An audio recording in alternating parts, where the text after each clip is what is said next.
My name is Colby, And I'm Bree. and this is our origin story.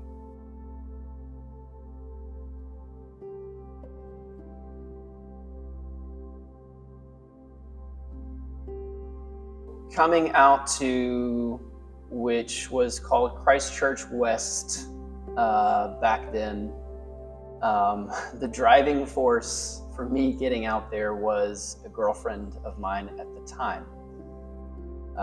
I did not want to leave where I was going to church, where I had gone to church for a very long time, but she wanted to strike out on new roads and do our thing and as a couple. So there I went, donned the shirt, gritted my teeth, and drove all the way out to Willow Park.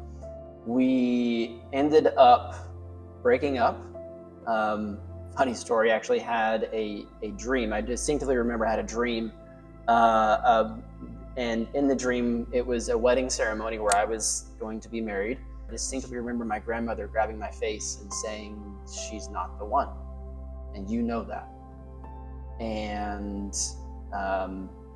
I believe that was, God being very gracious with me and very direct and saying, "Hey, buddy, this is not it." All the while he is here, I am in North Idaho with my family. And while I was there, I wanted to be in nursing school, and I thought that's what I wanted to do. So I started that process, found a church up there that my grandpa actually pastored many, many years ago, and met a guy there, started dating.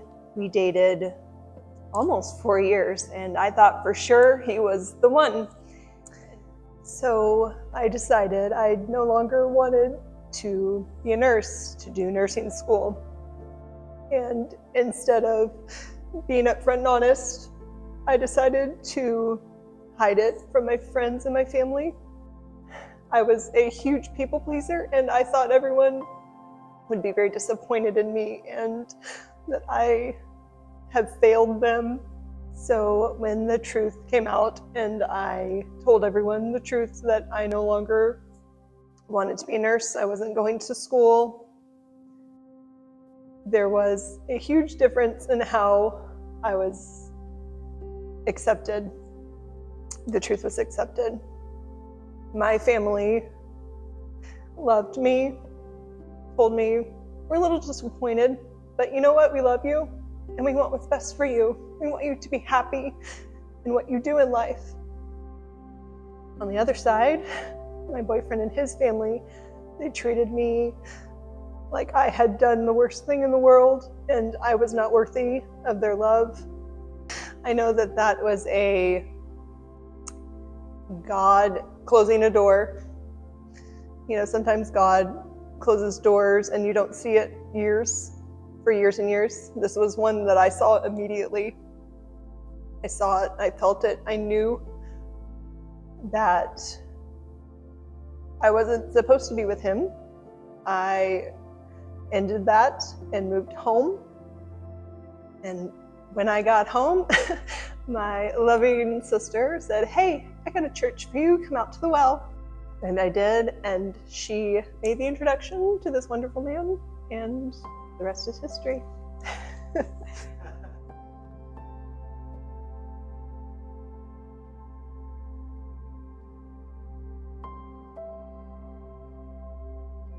About maybe a year or so after our first daughter was born, found out that my dad was diagnosed with cancer.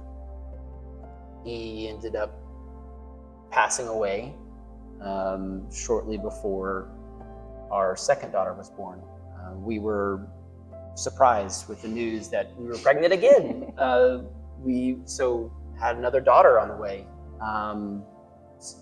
The timing of it all was confusing to me. I was having a second daughter, had a wife that was pregnant, and trying to handle all of that while also just processing my dad's death. I was not even in my 30s yet.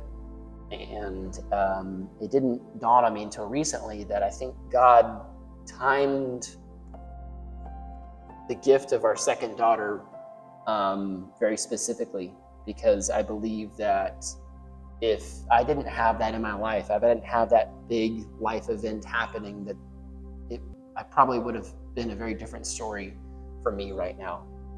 One thing that I probably still struggle with now is, I think, regarding my dad's death, is I think that I should be further along with the grieving process.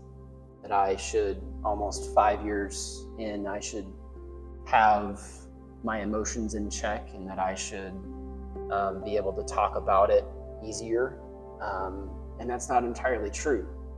It's still a part of me.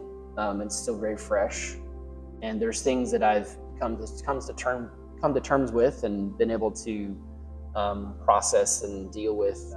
She's a great advocate for reminding me that it's okay to still be grieving. It's okay for it to still be fresh and sensitive.